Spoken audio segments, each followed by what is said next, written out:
I need to get out both a builder and a settler kind of at the same time. So this is what I'm going to do. Fortunately, I have enough money in my economy to just buy the builder, and we're going to start production on the settler now. Now, in terms of the spot I want to settle, I still kind of have no idea. We don't have a lot of great spots around us. I mean, I want fresh water. I need the extra housing. Like, that's kind of crucial right now. I need the extra housing. I need to keep in mind appeal. That will be a late game feature that it'd be really helpful if I have lots of appeal. Kind of keep people happy and things like that. Mountain ranges usually produce lots of appeal. Again, I'm all for mountain ranges. Mountain ranges are awesome in Civ 6. They kind of sucked in Civ 5, but everything that they gave us in Civ 5, which is mainly just defense, is back in Civ 6 plus more. You usually get a nice adjacency bonuses next to mountains, and now you have appeal with mountains. I love mountains. Mountains are awesome. Okay, enough about mountains, Drew. This is what I'm thinking. I'm thinking we have to go towards the jungle. Here's the thing about this settler map mode is this is really only showing us where fresh water is, but it's not showing us where good luxury resources are. So you got to keep that in mind. It doesn't necessarily have any sort of impact on luxury resources or strategic resources or anything like that. I'm thinking here it just sucks because it's going to be smack dab in the middle of the jungle. But I want to approach Kyoto. I want to go to war with Japan kind of early. A lot of bananas, which is kind of a bonus resource, but that'll offer a lot of extra food, a lot. So that food yield will be able to get the city growing pretty nicely, even though we're freaking surrounded by all these forests and rainforests and things like that. And eventually, I think we'll be able to reach out. Well, can I hit here? I don't think I should go here because I won't get access to both of these cocos. And I need me some cocoa, man. I need me some cocoa. So I might go here and just, say, well, hopefully we reach out and grab these other two bananas. But I need to get both cocos because we need extra amenities, man. Amenities are super important.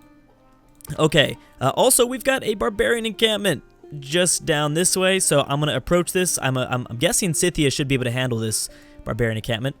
It's so nice. This promoted scout. I love the fact that it's so easy to tell what unit is promoted and which one is not. But yeah, giving this scout extra movement over hills, I think was a pretty good idea so far, at least. Okay, so I guess I'll help out. If I could steal this 45 gold away, which I thought it was 45, I still don't know. Still don't know if it's 45 or 50. Maybe city-states are just getting extra, a little bit more. Who knows? But nonetheless, whatever. I'm not going to ask any questions. So we only have 5 turns here for the settler, and now we'll be able to purchase our builder. I believe the requirement to boost irrigation is actually to build a farm on a resource. I don't think we can just build any farm, which is fine because I can build the farm on the wheats, so it's not a problem at all. But anyways, so we're gonna purchase this builder for 160 gold. Very nice. We're also slowly starting to generate. Nope, not a religion, not yet though. We'll get there. We should get a pantheon soon. I don't have any great people, actually, yeah, any great profit points, not yet, until I get the shrine. So I've got to get that shrine out as quickly as possible. Probably after this settler, we go after the shrine, which starts to give us 1 profit point per turn, because that's how we get a religion. And we'll probably establish a pantheon here, I think, at some point. I hope. I hope. Okay, so let's open this up. Again, like I said, political philosophy, you want to rush these governments as quickly as possible. So we definitely want to, let's see, grow your civilization to at least 6 population. Bam, that's easy. We got that. Keep in mind that settlers no longer stop the growth of a city. That's huge, because that's a big reason why you wanted to purchase settlers back in Civ 5. It was like 500 golds, so that kind of sucked, and it was kind of a struggle. But you don't have to worry about that anymore. Your cities are going to still grow, which I think is great. I think that's a very nice change. Okay, so the spearmen decided not to attack us. What else am I going to do with these scouts? We would be getting... I don't think we'll be able to take him all the way down. What I'm going to do instead is let Scythia take another strike, if she does. Not sure if she will or not. Come on, Tamiris, hook it up. Hook it up, Tamiris. Oh, okay, of course. Okay, well, I'm glad at least we found this spearman, because if we didn't, it would have been really annoying. And I'm going to continue to... well, should we get rid of this fog of war? I think so. As long as, yeah, let's still explore. Hey, look at that. We've got some horses. Oh, I knew about those horses. Did I? Yeah, no, I knew about the sources. Duh, Drew. Okay, well, I'm going to still try to find a pathway through this mountain range. I am almost certain nobody is going to be here. No civ is going to be here. I don't think so. Another thing that I'm trying to keep in mind is, you know, local civilizations and how much population they have in each city. So Kyoto's doing pretty well at 5. I'm at 4, which kind of sucks. Scythia's at 3. And maybe, I don't really know why. She's probably just in a bad spot, but just because she settled this second city isn't the reason why she's at 3. That's usually how you could tell in Civ 5. Not anymore. Oh, Scythia, you big baby. Come on. Attack this spearman.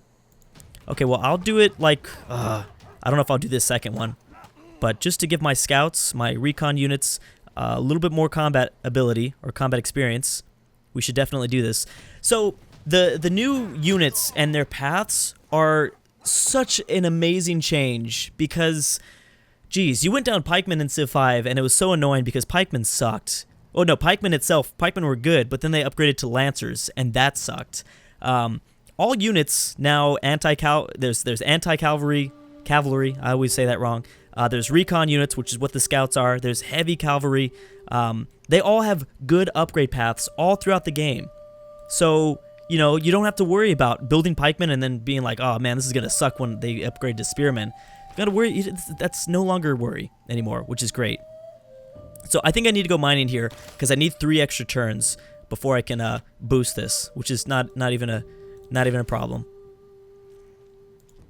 And I'm going to assume that this is a farm that we need to build. Actually, you know what? I might be wrong about that. I probably needed to go on this rice. Well, we'll find out. Either way. Okay, so I definitely need to take care of this barbarian scout, unless he runs away. Zone of control is a big factor here in Civ 6. So me coming here means that this barbarian scout will not be able to go after our our builder. Too many bees, man. Too many bees. I don't want to have any too big of crack moments so far. I probably will not deal with the spearman because I've got to get back home. So I'll heal him. I hope that this guy doesn't generate any... See, look how cool this looks during the night. Good. Great people of the world. Very nice. And specialized districts. Very cool as well. Okay, so we should be able to take this spearman down, which means that we'll get the barbarian encampment, which does give a nice modifier, a nice bonus modifier to nearby civs and city-states. They like it. See, I got 45 golds. What's up with that? Okay, so your progress towards military tradition has been boosted considerably. That's very nice. I like that a lot. And there we go. Yeah, so we can build a farm. They just weren't recommending it. Well, that's cool. So, bam. There is the Eureka moment that we needed. And that's also going to make that tile a lot better. Let's see. We're still at 4 citizens, which means we're not working that. But I want to work that now. Yeah, so we want to definitely unlock that. Go here. Perfect. All right, good. Yeah, much better yield up there. Glad that we rushed that first. Let's continue to kind of put pressure on this barbarian so that he moves up, because now I have a builder. Luckily, builders build things instantaneously, which is very nice. And am I going to want to use all these... Another question is, do I want to use all charges on this builder? I only have 3. Now I'm down to 2 because I used it once. If I want to get this cotton resource into the Empire, I need to wait till irrigation is finished. So I might do another farm and then just wait inside of the capital. That's a big thing that you got to keep in mind when doing things in Civ 6 in terms of strategy. You know, these charges, it's nice that they're instantaneous, but you might need to hold on to that builder. And when do you... Oh, jeez. So, I guess it's not a big deal if... Well, I do not want him to plunder any of my resources. I need to send this warrior back. I don't have any money because I've avoided tiles with extra gold yields, so that kind of sucks. I might just need to pull this guy back for now and have him protect us. At least protect the builder. I'm gonna go here, and then he's gonna stay there. Okay, so we have our first pantheon. Oh, well, yeah, I can go back inside the city anyways. But I want to protect this resource because if he, you know, if he plunders it, it's actually not a big deal, because one thing that, a lot of people have been wondering, if pillaged tiles get when tiles get pillaged, does that take away a charge from builders? It doesn't, but you need to have a builder on hand, and usually these builders go pretty fast since they're instantaneous. So as long as we keep them in the middle, it won't be that big of a deal. So we have a first pantheon. We're slowly approaching our first religion in Civilization 6.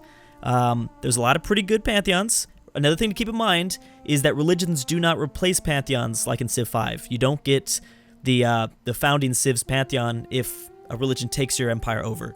So this will be with us for the rest of the game. So we should look at some things that are around us. We do have cotton near us, and we're probably going to have cocoa, which will provide extra food here. Oh, oral tradition. That would be sugar, bananas. We have bananas that we'll probably get too.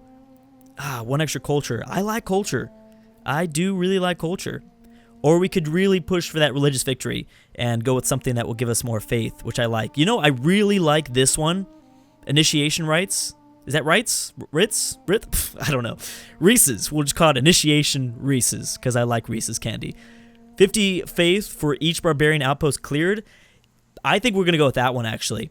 It's going to make our religion really strong, because we're going to be destroying barbarian outposts the entire game. It's a freaking Pangea map.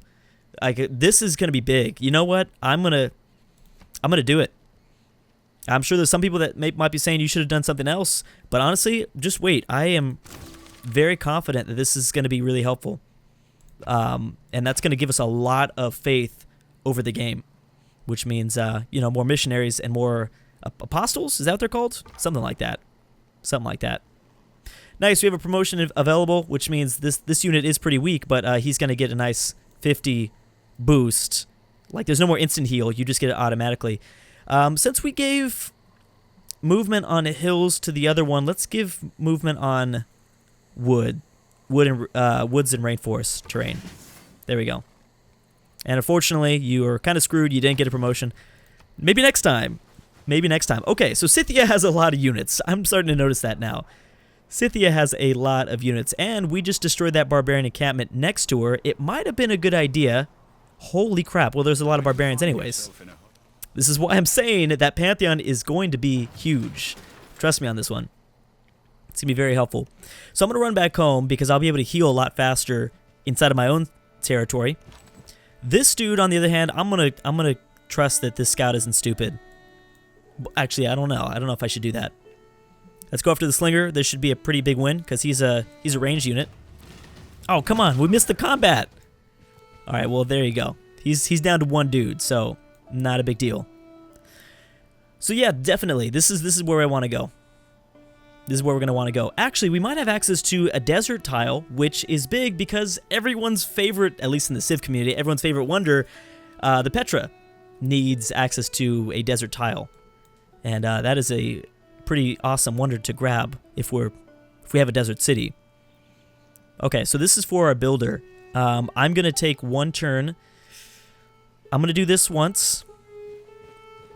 And then we will provide extra housing. If you're wondering where the housing value is, it is here inside of the city window. So we're at 4 of 6, which means that we're not growing. We're growing, I think, on par. If we open up the city details, you know, we're growing just fine. We're content with everything that's happening. Here's housing. Here you go. Population rate is normal. Once we start to approach 5 of 6 and 6 of 6, things are going to start to slow down because there's not as many places for people to live. So we'll see growth start to hurt us, and that's not good. You don't want to have your growth slow down ever in a Civ game. Okay, so we need irrigation only in 4 turns. I like it. We can wait 4 turns. And I guess we're going to have our scout be the escort. I guess so, right? Yeah. No Stonehenge. It would be nice. 15 turns. That's not terrible. But, you see, it doesn't... Well, let's see here. Must be adjacent to stone. It must be adjacent to stone. Are we on stone? I don't know. But to me, that seems like a wonder that most people can build early on. I like the wonders that, you know, require a lot of things because that means the AI probably doesn't have those same requirements. You know what I'm saying? All right, so Shrine. This will give us a religion pretty early on. You're going to stay there, and hopefully, I really, really hope that Kyoto doesn't take that spot, or I should say Japan. Notice that the AI is pretty unfriendly with me. If I wanted to, I could send him over some of my apple pies. Actually, no, he's going to be pissed at me no matter what. You know who I want to keep happy is Scythia. It's going to cost 15 gold, but it does give me access. Will be a little bit friendlier, and you will gain a level of access. I want to be cool with her, because to be honest, what? She didn't accept it. I made this damn apple pie for you. All night I slaved for this apple pie. And what do? You threw it in the garbage. I'm going to remember that. Bam, that's a death note right there. I'm never going to forget it. You denied the apple pie. We have problems now. Those are fighting words to me. Seriously, when I destroy you, I'm going to remember that apple pie that you threw in my face. And you're going to pay for that. Okay, so do we want to take it out with a scout? Yeah, we should be okay. I mean, I don't want to attack across the river. Oh, I can't. That's right, because the movement. All right. Well, let's take you down. I'm going to assume things aren't too sketchy here. I might just have you heal inside. I might just have you heal there, because we've got to take care of that barbarian encampment, and then we'll get a bunch of faith, too, if we deal with that early enough. So let's do that. And I will put you up here, and we're going to lock you. So, creating escorts is amazing. Thank you so much, Firaxis, for allowing us to just create escorts. This is so annoying. Moving great generals now is so much easier. Moving religious units, moving siege units. Oh, jeez. So much better. Especially the generals, and I'll talk about that in the future, but I always was so annoyed. If you've been watching my channel for the last, 3.5 years, you'll know how annoyed I would be because I would never move my general first, so I would attack and not get those bonuses. So that's pretty key. So at this point, I'm just going to rush political philosophy because we need the government, and we'll get access to these other policies a little bit later. Okay, so I'm going to sit here. I want to get the amenities into the empire, so we'll have you sleep, and let's go to the next turn. We only have to wait 3 turns, making only 5 gold per turn. That kind of sucks, but okay, you come inside the borders, and you can heal, and let's slowly approach. I hope so. It's turn 29. I would not be surprised if we meet a Japanese settler, unless, of course, I mean, who knows? He might see something out here in the east that we don't see, or in the north, so, who knows?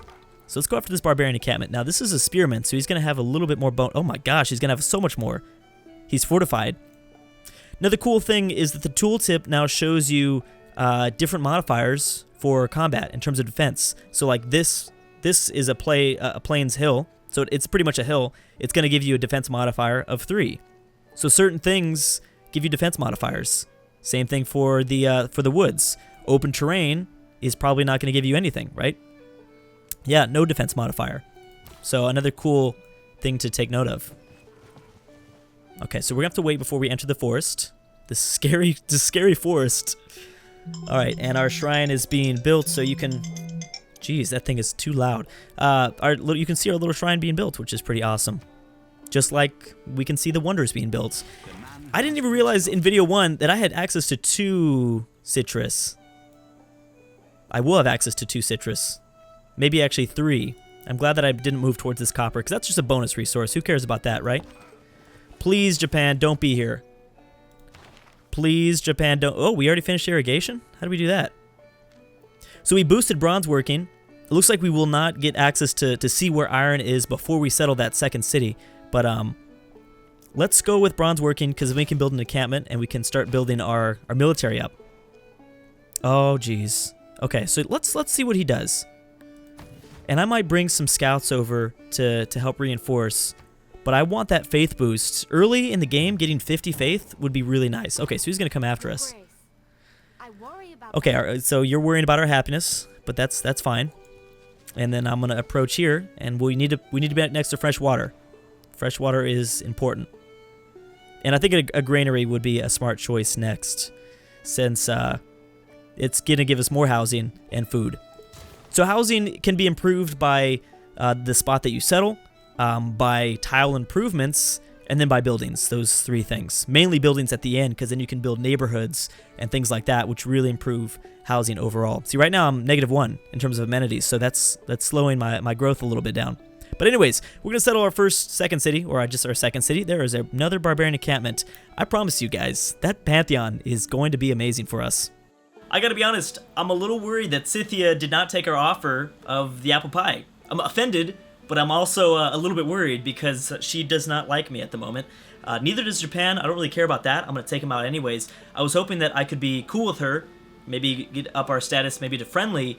That way she won't be too upset when we go to war with Japan. Even though in early eras, it's not as bad of a penalty in terms of a diplomatic penalty when declaring war. So we'll have to wait and see. But anyways, guys, thank you so much for watching, and I'll see you guys next time.